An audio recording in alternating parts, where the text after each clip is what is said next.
E novamente, gente, falar em burguês, geralmente quando a gente fala de burguês, a gente tá falando de donos de meio de produção. Mas a classe rentista é um fenômeno específico de pessoas que acumulam propriedades privadas na forma de moradia e vivem da renda dessa moradia. A questão é o seguinte, existe gente que tem alguns imóveis e existe gente que tem milhares de imóveis. Então sim, é basicamente capital improdutivo, Da mesma maneira que tem pessoas que são donas de uma padaria e pessoas que são donas do Carrefour. Então sim, faz parte dos pequenos rentistas, mas continua sendo uma classe que a gente luta para que não exista. A nossa luta é para que moradia não seja propriedade privada. Que moradia seja propriedade individual, que seja posse. Que você tenha a sua casa e não a casa dos outros. E novamente, isso não é um juízo de valor, tá? Ah, então quer dizer que meu pai are we the baddies? Sabe, quer dizer que meu pai é do mal? Não, não tem nada a ver com ser do mal ou do bem. Depende de qual tipo de investidor de bolsas de valores. Mas, novamente, tem pessoas que compram ações de R$ 20 da Petrobras e tem pessoas que fazem parte do conselho de acionistas da Petrobras. São classes radicalmente diferentes. Mas você pode acumular o seu salário por muito tempo e transformar o seu salário em capital? Pode. Claro que pode. É só muito raro isso acontecer. E é muito mais raro ainda isso se tornar grande capital. Mas o que eu tava falando? Em experiência comunista não existe você criar uma empresa tipo uma padaria ou um pequeno mercado? Claro que existe. Porque existem formas diferentes de propriedade que não é propriedade privada. Mesmo não precisa nem falar de comunismo. As pessoas acham que todo e qualquer tipo de prestação de serviços vai ser feito pelo Estado no socialismo. Isso não é verdade. Do que define pequeno barra médio barra grande. Um colega de trabalho e a família tem 26 imóveis que alugam para estudantes. Então, uma das coisas que a gente pode... Claro que não existe uma fronteira. Primeiro, a classe burguesa é a classe que detém propriedade privada, principalmente dos meios de produção. Então, quando a gente fala em burguesia, a gente está falando de donos de meios de produção. O que diferencia, particularmente, no setor produtivo? Vamos falar do setor produtivo, que ele é um pouco mais explícito. Primeiro, eu preciso falar uma coisa muito séria com vocês. Essas definições, gente, de classes, elas não existem para enfiar a realidade em caixas. Você não faz primeiro a definição e depois tenta enfiar a realidade na definição. É o contrário. As definições existem para a gente compreender a realidade. A gente precisa diferenciar burguesia de pequena burguesia para a gente conseguir construir uma via revolucionária. Sem distinguir pequeno burguês de burguês, o nosso projeto transformador fica confuso. Ele fica impreciso. Ele tem um problema de execução. Qual que é a questão? Uma das coisas que define, que diferencia bastante a burguesia da pequena burguesia é que, número 1, a pequena burguesia costuma também viver do seu trabalho. Então, pequenos burgueses trabalham, eles têm a propriedade, mas eles também trabalham. E se eles não trabalham, eles estão sempre na iminência de voltar a ser trabalhadores. É o que a Júlia falou. Os pequenos burgueses eles estão numa proximidade muito maior da classe trabalhadora. O grande burguês não trabalha. Ele vive só do lucro. Ele está muito distante da classe trabalhadora. E outra coisa, no caso dos rentistas que você está falando, a gente pode diferenciar da seguinte maneira. E novamente lembrando que a gente não cria a categoria para enfiar a realidade nela. A gente está tentando compreender a realidade. Vini M, obrigado pelo sub. O que diferencia alguém que tem um punhado de imóveis que aluga, que faz parte da classe rentista, sim, apesar de ser pequeno rentista, de grandes imobiliárias? É que essas grandes imobiliárias não só têm um capital. Esse capital dá um imenso poder político para essas imobiliárias. O acúmulo do capital não significa que o burguês vai poder pegar todo aquele dinheiro e gastar em chiclete, em comprar uma coleção de Rolls Royces. A questão é que a quantidade de capital que a grande burguesia detém dá um imenso poder político para essa burguesia. Essa é a grande diferença. Por mais que a pequena classe rentista, que tem um punhado de imóveis, para a gente falar do tema que você levantou, tenha capital, este capital não é em quantidade o suficiente para dar poder político. Essa classe, a sua família não consegue fazer lobby. Essa é a questão. Não consegue comprar a parlamentares. Não consegue influenciar o plano diretor da cidade. Essa é a diferença. Então é por isso que nos projetos comunistas, se você for ver a maneira como... Um dos caras que elocubrou muito a respeito da pequena burguesia foi o Mao Zedong. Inclusive, posso até usar uma referência mais clássica. O Marx fala de pequena burguesia no Manifesto Comunista. O Marx fala... Ele não fala com essas palavras, mas a conclusão dele é essa. O importante da gente diferenciar burguesia de pequena burguesia é que a pequena burguesia não é o problema. A pequena burguesia está longe de ser o problema. Então, claro, a pequena burguesia ela tem propriedade privada muitas vezes. Tem. Só que a questão é o seguinte. A gente precisa diferenciar para esta pequena burguesia não acreditar que o que a via revolucionária e a ditadura do proletariado querem fazer é fuder com a vida dela. Lissa, obrigado pelo sub. É exatamente o que o Gray falou. É importante a gente fazer essa diferenciação pro seu Manuel não achar que a gente vai expropriar o bar dele. Novamente, a definição ela não serve para categorizar a realidade em caixinhas.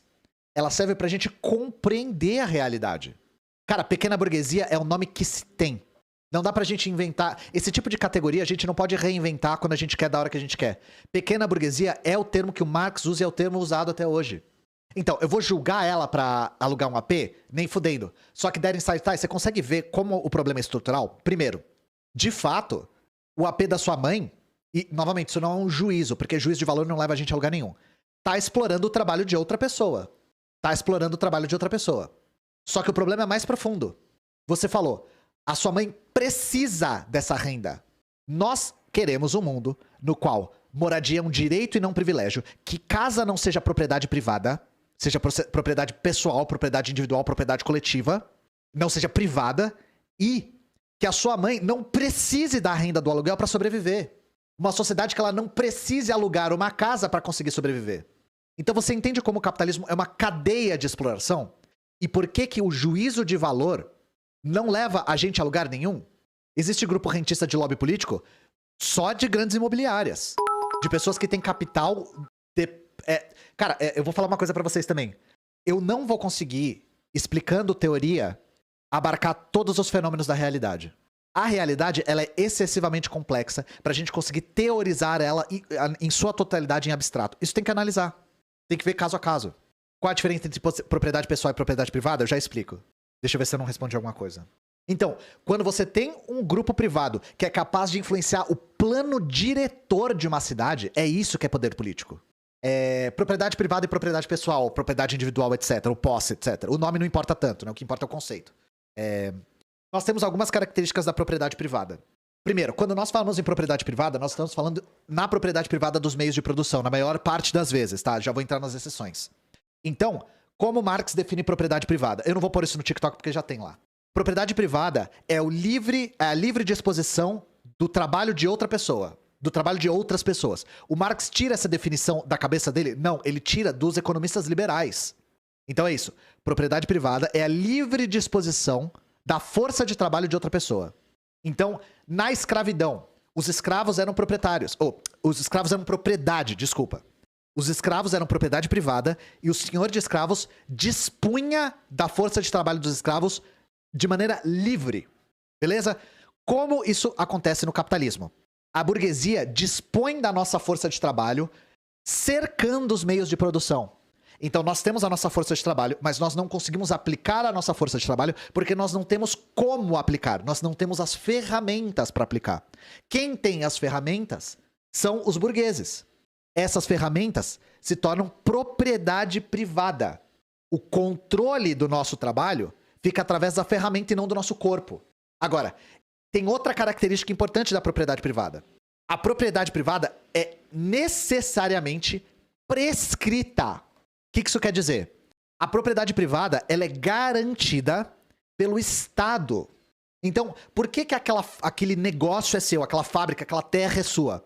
Porque existe um documento, um título, que diz que aquilo é seu e que o Estado tem a obrigação de garantir que aquilo continue sendo seu.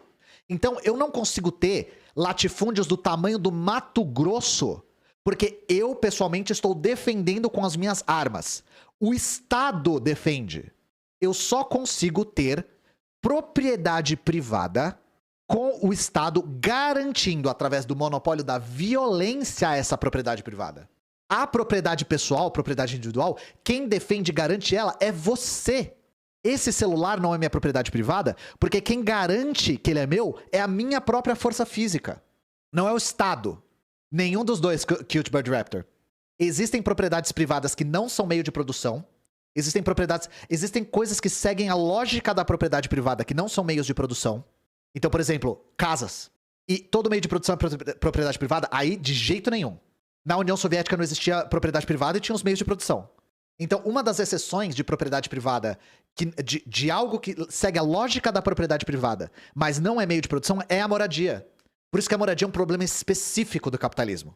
Por que não chamam logo de propriedade privada dos meios de produção em vez de suprimir de produção? Porque os economistas burgueses e o Marx escreviam desse jeito. Porque para eles era sinônimo. Propriedade privada era propriedade dos meios de produção, era propriedade da terra, era propriedade das fábricas. É porque eles escreveram dessa maneira, por isso que a gente fala dessa maneira. Mas se vocês quiserem esclarecer, propriedade privada dos meios de produção. É uma coisa histórica, o termo é histórico. Mas nós temos outras... No socialismo não se compra nem aluga moradia, depende. Coreia Popular, país socialista. Sabe quanto custa o aluguel na Coreia? Chat, quanto custa o aluguel na Coreia? É uma bagatela, hein? 0. Moradia na Coreia direito não é privilégio. Agora, na União Soviética, o KEK, obrigado pelo sub, você pagava... A maior parte das moradias era propriedade do Estado, e você pagava um aluguel que era tipo o preço de uma garrafa de vodka, assim. Era um aluguel simbólico, era minúsculo. Na China é completamente diferente. Na China tem propriedade privada. Na China tem especulação. O governo controla bastante, mas tem especulação. É bem diferente. É outra experiência. Mas na China, mesmo com propriedade privada e especulação, eu acho que 70% das pessoas têm casa própria, uma coisa assim, sabe? Sim, a Coreia tem moradia plena e ninguém paga aluguel. Então, vocês lembram da crise da Evergrande? Foi uma crise especulatória. Pera aí que tem muita gente perguntando muita coisa. Calma, muitas perguntas, gente, desculpa. Tom Silva, sua pergunta faz todo sentido. Isso tem muito a ver... Ó, eu vou ler a pergunta dele. É uma pergunta muito difícil de responder porque ela envolve a teoria do valor do Marx. O que eu posso ler que seja um estudo ou uma reflexão do lugar do papel dos artesãos de peças exclusivas na sociedade comunista? Por exemplo, numa fábrica se faz cadeiras, mas tem lá um cara que faz cadeiras muito mais foda, com ótimos materiais, as cadeiras que ele fazem valem mais. Faz sentido minha questão? Faz todo sentido.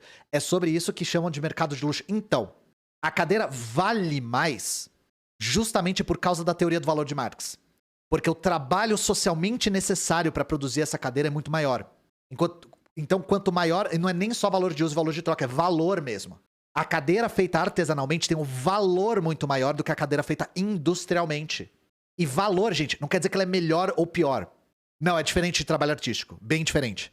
Puta, aí é que a gente tá entrando na seara da teoria do valor do Marx, que segundo o próprio Marx é a parte mais difícil do Capital. Puta, acho melhor eu não explicar isso hoje, gente. Depois quando eu for falar de valor lá no nosso glossário, eu explico isso melhor. Se você demora 2 dias pra fazer uma cadeira... Calma aí. Se você demora 2 dias pra fazer uma cadeira, ela pode custar mais do que feito em um dia. Então, calma. Essa que é a questão. Trabalho socialmente necessário não é tempo de trabalho. Então, os liberais adoram dizer que refutaram o Marx, falando: o Marx diz que tem o tempo de trabalho que determina o valor, mas se eu for lerdo e demorar pra caralho pra fazer a cadeira, ela não vai valer mais. Sim, trabalho socialmente necessário é uma média do trabalho necessário pra fazer essa cadeira, e não a sua capacidade de fazer a sua cadeira. É porque liberal acha que as coisas são individuais, ele não consegue enxergar que a produção é um fenômeno coletivo. Liberais são o caco, exatamente. Mas, por exemplo, se você faz uma cadeira na mão, lixando na mão, é muito mais devagar e muito mais trabalhoso do que você fazer uma cadeira com indústria pesada e máquina. Você fazer o trabalho na mão faz com que o valor dessa cadeira seja muito mais alto. E, novamente, valor não quer dizer melhor, tá? É a teoria do valor... É a voz do Ciranha, pode crer. É a teoria do valor do Marx. É valor pro Marx. Stitch mandou R$3. Stitch, desculpa, Stitch. Foi a voz do Ciranha. Então, trabalho socialmente necessário é a média do trabalho necessário para produzir um determinado artigo. Quanto menor essa média, menor o valor do objeto. E valor não é preço, tá? Valor e preço são coisas diferentes. Então, o exemplo que o Marx dá, por exemplo, é... Para vocês entenderem valor, só uma introdução. Depois eu vou ter que reler o capítulo Capital para poder falar isso depois. Se você troca, por exemplo, um saco de arroz por uma cadeira, significa que esse saco... Como que existe essa equivalência do saco de arroz para uma cadeira? Como existe essa equivalência? É porque o saco de arroz não é igual à cadeira. É porque o saco de arroz e a cadeira são iguais a uma terceira coisa. Essa terceira coisa é o que Marx chama de valor. Então, o valor, definição abstrata. O valor é uma propriedade da mercadoria. Só existe a categoria valor do Marx em mercadoria. Qual livro você recomenda para começar a estudar economia política? Salário, Preço e Lucro do Marx. É um dos melhores textos para a introdução de economia política do Marx. A da Sofia é um livro, né? Do Marx é um texto. Do Marx você consegue ler de uma vez só. Da Sofia é um livro, você tem que dedicar mais tempo. Lógico que vai entender. Léo, você já trabalhou um dia na vida? Eu sempre faço essa pergunta. Você já trabalhou? É uma pergunta genuína. Já trabalhou? Bastante? Então você vai entender tudo. Eu só digo isso. Você só não entende os textos mais simples do Marx se você nunca trabalhou na vida. Se você nunca trabalhou na vida, você é piá de prédio, você vai ler e falar, como assim burguesia? Como assim exploração? É só o cara trocar de trabalho, se ele quiser. Salário, Preço e Lucro, do Marx. É uma palestra que o Marx deu na Associação Internacional dos Trabalhadores. Então, sim, na minha hipótese, ANCAP não entende porra nenhuma de economia política porque nunca trabalhou. Não existe mais Associação Internacional dos Trabalhadores? Existem. Existem outras internacionais. É que a grande diferença é que não existe mais um país que serve como bastião do movimento comunista internacional, como era a União Soviética. Por isso que não existe algo equivalente à Terceira Internacional, por exemplo. Porque a Terceira Internacional tinha sua sede na maior experiência proletária da face do planeta, que era a Rússia. Hoje em dia a gente não tem mais isso. E a China, que é o maior país socialista, não vou entrar nesse mérito agora, nunca se propôs a ser isso. Nunca. A Coreia não pode porque a Coreia mal consegue sobreviver, né? E a China nunca se propôs a fazer isso. A China tem outro plano. A China coloca isso pra 2049, assim. É um negócio super lá na frente. A China tem planos muito específicos a respeito de se tornar uma potência produtiva antes de fazer uma transição socialista completa, né? Mas a China tem nos seus planos quinquenais pra 2049 um internacionalismo proletário, né? Quando eu estiver fazendo streaming aqui na Twitch 8, em 2049, a gente vê se eles cumpriram. Geralmente eles cumprem.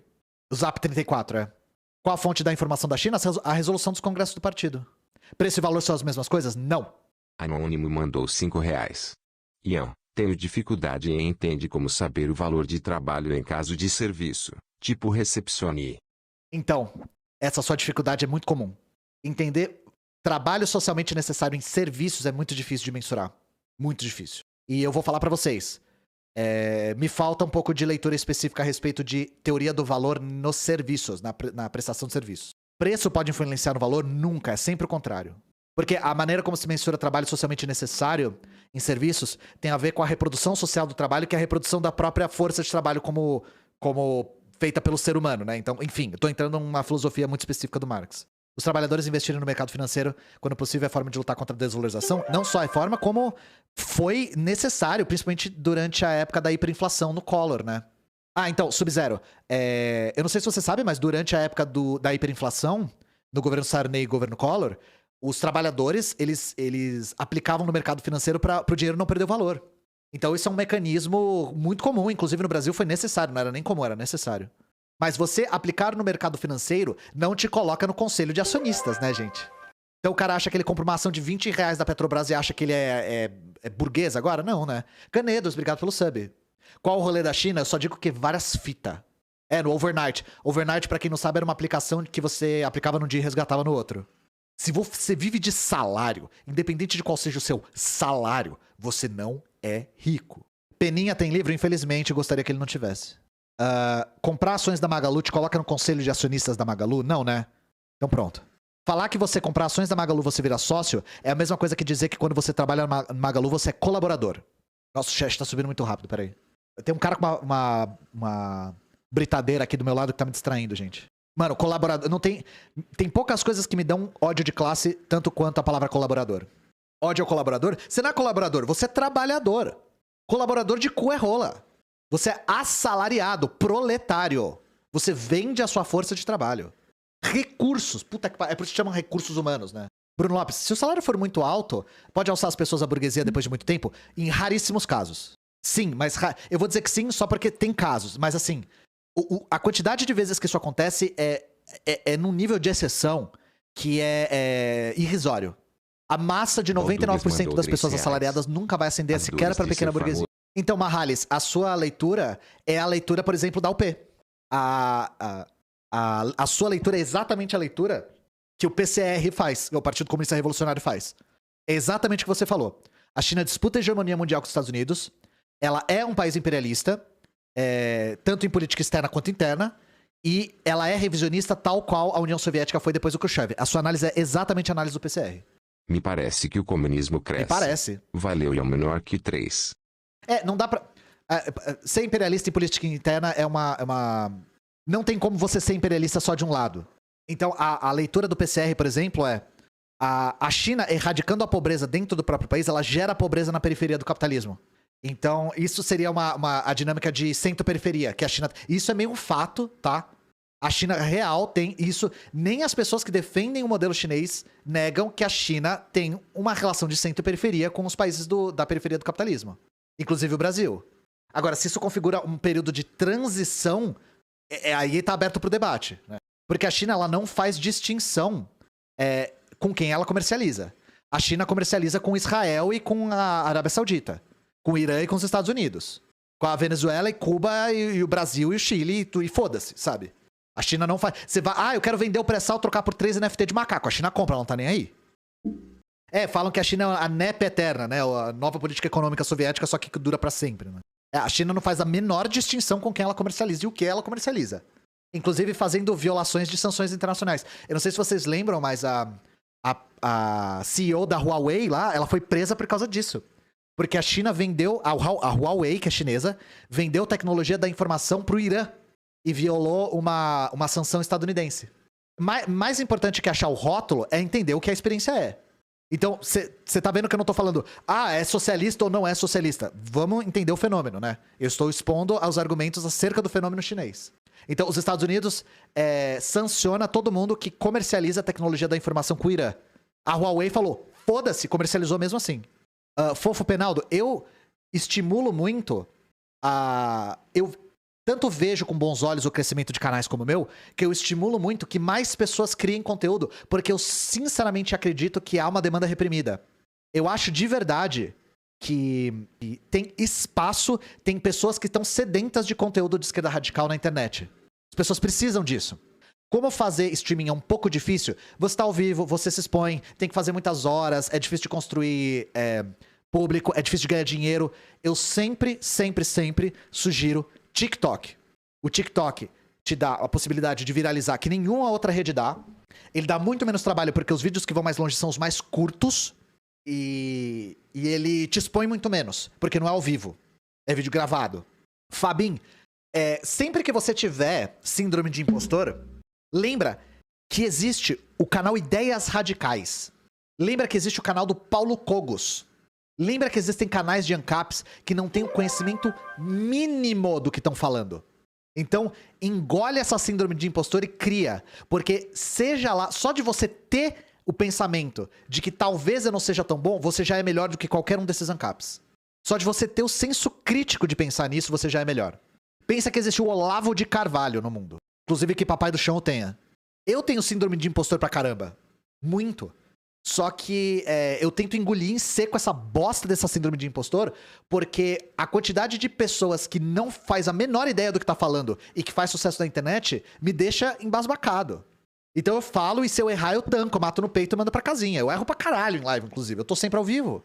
Provavelmente aqui, eu odeio falar de marxismo, porque sempre tem uns marxólogos chatos que falam, não, mas na carta que Marx mandou para a Associação Internacional dos Trabalhadores em 1800 e sei lá o quê, ele dizia na nota de rodapé que sempre tem, com Marx sempre tem esses caras, tá ligado?